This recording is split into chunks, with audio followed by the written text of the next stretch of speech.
Welcome to T&R Series, where I collaborate with special guests and often industry experts.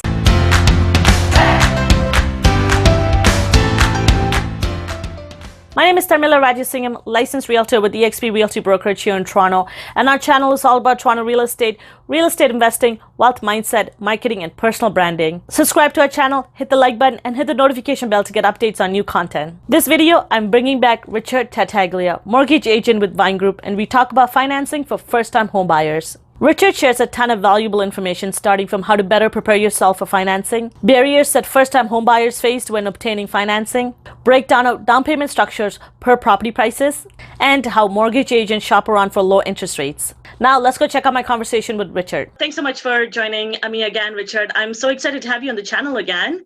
Thank you. Yeah. I'm happy to be here. Awesome. I know. I like, especially with someone like you who's a mortgage specialist, it's super important to have this relationship where there's so many things to talk about. It's not, just getting someone financing and that's it, right? There's so many different types of clients. So today in particular, I wanted to talk about first-time home buyers. And the reason I wanted to talk about first-time home buyers in particular today is because I'm getting a lot of, clients reaching out to me who happen to be first-time home buyers. And I want to share this video with them. I want them to find this of value, and I want them to be better prepared. And I think that's essentially it. And I think with our market being, super active, and I want them to be, the way you say, pre-positioned in a way that they're ready to make a successful offer. So starting off, before when someone gets in touch with you, how should they prepare themselves for financing? Again, first-time home buyer. Yeah, so I love working with first-time home buyers. There's just so much value you can bring to the table for them. A lot of the other clients who may have some experience with mortgage financing are often coming in with sort of a muddied palette. The rules have changed so much that it's nice to have someone with a fresh slate that we can just start from scratch, because things have changed. And that's what I constantly am having to reiterate, is that, it's not like it was 5 years ago. The process is completely different. It's not like it was 2 years ago, and it's not like it was even a year ago or even pre-COVID. Things change on a regular basis. And that's why I love being a mortgage agent, because it allows me to really add value to every sort of client conversation. And first-time home buyers are great types of borrowers. So, but it's tough. It is tough for first-time home buyers to get into the market. The prices have gone up so high. Income considerations you need much more income to qualify for the same amount of a mortgage. So I would ask a first-time home buyer, before having a conversation with a mortgage agent, 3 questions. Do you have a down payment? 5% of the purchase price? And that will change. We'll get into that a little bit later. But if you have 5%, that's a yes or no question. If you answer yes, great. Do you have income? Are you working? Second question, if you have income, if you're salaried, are you a joint applicant? So are you buying with somebody else? If you are, then take that salaried income and multiply it by 4. And if that's a reasonable number, then that's a yes to that question. Your income, let's say, is 100 grand between the two of you.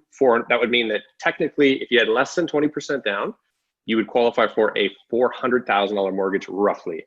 So that's a sort of just a check-in point that first-time homebuyers can have, just to sort of check in. If you're unsure, your income is variable, your commission, you're self-employed, have a conversation with a mortgage agent. And then thirdly, check in with your credit. Do you have a bankruptcy, a consumer proposal currently? If you do, that's probably going to be working against you if you have less than 20% down. So those are three questions that are just sort of pre-screening you. Have in mind that we're going to grill into that when we do have the conversation with the first-time home buyer for the financing piece. So financing usually comes first. That's how you can help. That's how first-time home buyers can better prepare themselves. I know you touched upon a little bit about credit, but what are some other barriers that prevent first-time home buyers from obtaining financing? Can you get into a little bit of the more detail? Yeah, so the barriers that I see are you're a sole applicant with not enough income. And then if there is debts that are currently owed, like a car loan, car lease, that is all working against you. But if you're a joint applicant, you're buying a home with a spouse or maybe a sibling or a parent's coming on to help you co-sign, that will help increase the income. But now with the stress test rules, high ratio mortgages, and I'm just focusing on those home buyers that have less than 20%. Those are tougher mortgages to qualify for. Typically, a first-time home buyer would have less than 20% down because, you know, what's the average detached price in Toronto? It's well over $1 million probably now, right? Absolutely, yeah. So that type of a mortgage needs a lot of income. So we really grill in on income, and so basically, to give you a rough idea, it's 4 times the income amount that you qualify for in a mortgage if you have no debt. That's just a simple way to look at it. If you have other properties, or you know, if you have other debts, car loans, it becomes more complicated. But that's, if you have debt, try to focus on bringing that debt down. If you have income, let's have the conversation to see how much we think we could get you pre-positioned for. We don't say pre-approval because a pre-approval implies that there is a guarantee, there's an approval behind that. We say pre-position because it's the guarantee for financing comes after the purchase, and that's when the actual appraisal may have been done. So we can get into that in another conversation. No, that sounds good. And I kind of want to touch upon it a little bit more in the first question. When you talk about, you know, preparing yourself for obtaining financing, like what is an ideal client look like to you when it comes to obtaining? I know it's a tricky question, but like, how is it when they come to you and they're prepared? What does that ideal client look to you? How does it? I wanted to make it super easy for you too, right? Because they have to do the work of getting themselves prepared. Yeah. And it's tough. It's you know, it's usually a work in progress to get somebody to the point where we can say, you know, you're reasonable. You are a mortgage candidate. We have to go through the process. The ideal client is somebody who is willing to, you know, listen. They're willing to procure the documents that we need. They're a high income earner. And if they have less than 20% down, that same income guideline would apply. But a lot of these people are self-employed, and self-employed, there can be specific programs that we can get into, and that's what we do. Like we find ways to best represent a buyer. And so the ideal client would be somebody who has high income, no debts, and a sizable down payment. If you're in the 20% down payment bracket, you'll qualify for more. So speaking of down payment structure, can you kind of break down roughly what the down payment structure is per property prices? I know that under 500 versus 500 to $1 million, over $1 million. Can you give us a little bit of a breakdown? Yeah, sure. So it's 5%. So if you have less than 20% down, usually first-time home buyers do. You might not. You might have 20% or more. If you do have less than 20% down, the minimum down payment is 5% on the first $500,000 of the property purchase price, and then 10% on the difference up to the purchase price, up and beyond 500,000. So to give you an example, if it's a $750,000 purchase price, on 500,000, the 5% is 25,000, and then 10% on the 250,000 to get us up to 750. That's another 25,000. So the total minimum down payment would be 50,000 for a $750,000 purchase. And that's what we're looking for. You cannot purchase a property with less than 20% if the purchase price is above $1 million. Got it. No, that's great. So, it's above $999,999. Yes. If you're at $1 million, once you get to $1 million, you need 20%. Yes, absolutely. Yes, no, that's great. And this is another interesting question I get asked is when I'm working with a client, and the first question I always ask people is, are you qualified? And I want to know what part of how motivated they are. And some of the questions, screening questions that I ask, and a lot of the time people say, no, I don't have access to a mortgage specialist. Can you put me in touch with someone? And obviously they want to know who I'm working with. And another popular question I get asked is, how do these mortgage agents shop around for a low interest rate? How will Richard help me get a low interest rate? And is that based on qualification? Will I qualify for that low interest rate? So how do you answer that? So when we're having the conversation with a mortgage borrower, we're trying to narrow the path. Before we have the conversation, we don't know what lenders we're working with. Once we narrow down the type of a mortgage that we're trying to go for, then we get into different criteria. So there's insured mortgages, there's uninsured mortgages, and there's insurable mortgages. Those are the three types of rates that we will essentially target.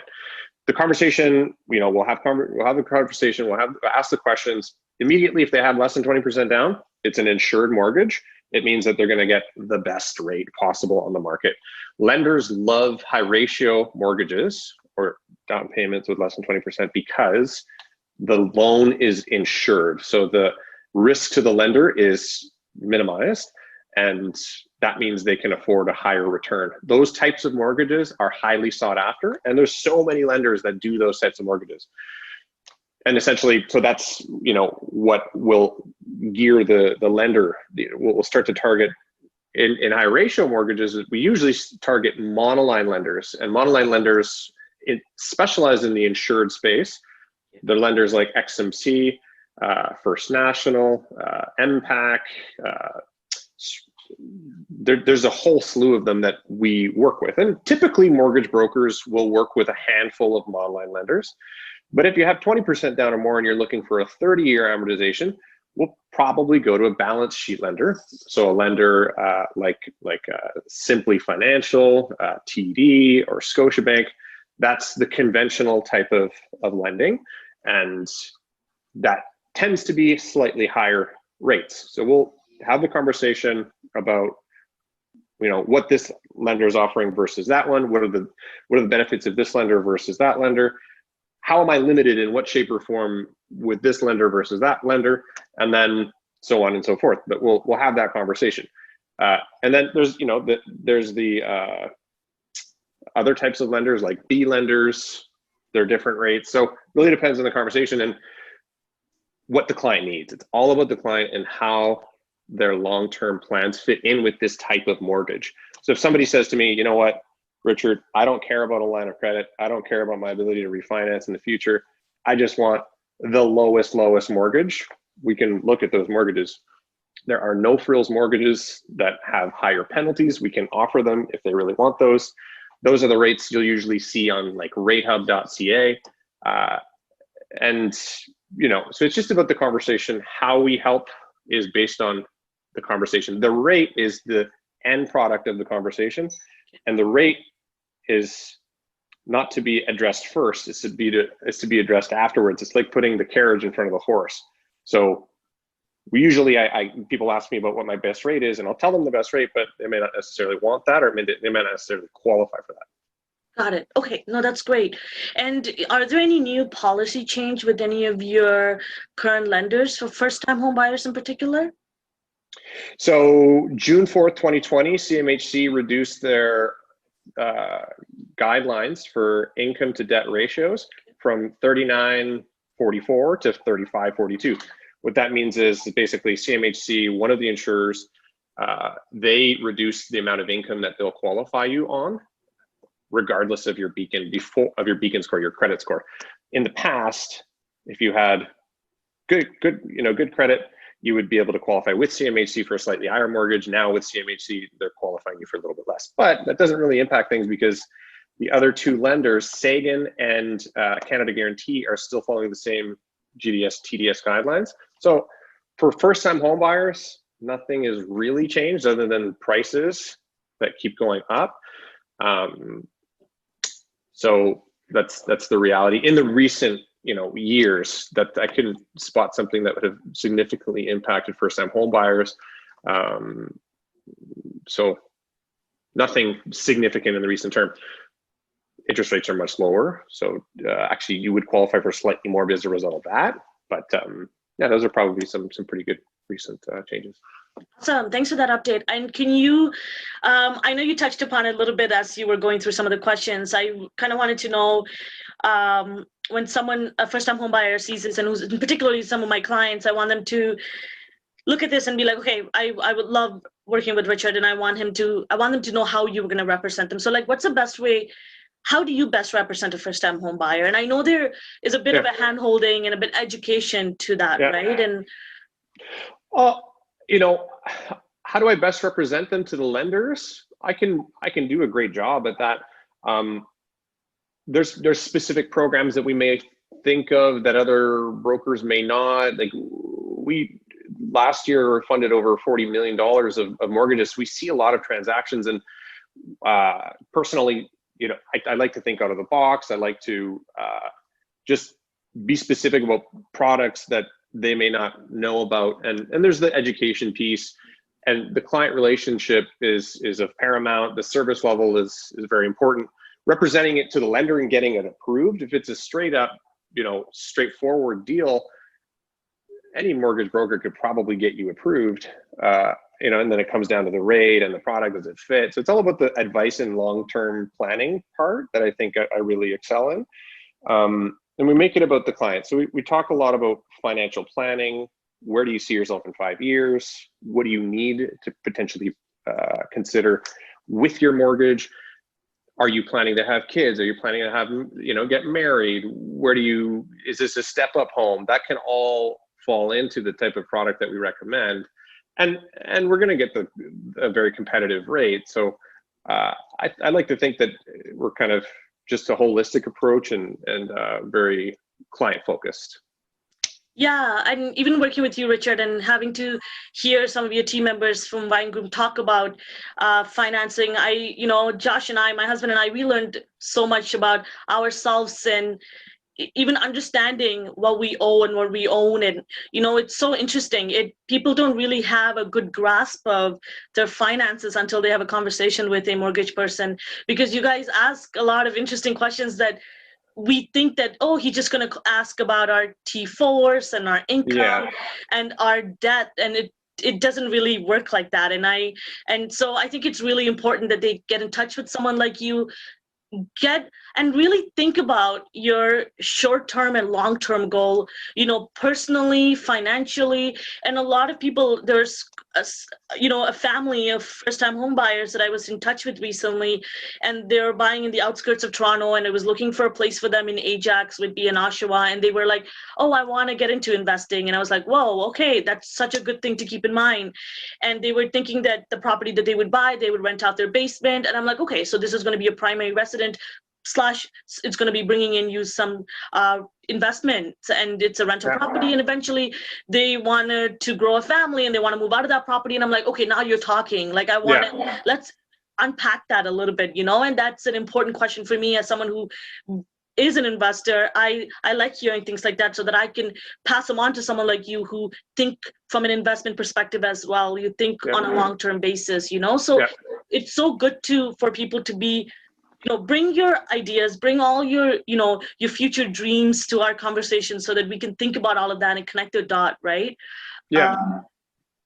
A lot of the time it's, you know, there's certain things on the financing side that people don't necessarily consider. Like, I just remembering a conversation from yesterday of a client who's a first-time home buyer. They have less than 20% down. They wanted to put 8% down, and they had access to 15% down. In this case, I recommended put 10% down, because you'll now have to pay less in insurance. Your premium for the down payment or for the insurance will decrease by almost a full percent. In just putting an extra 2% down, he was saving $10,000 in a premium on the mortgage.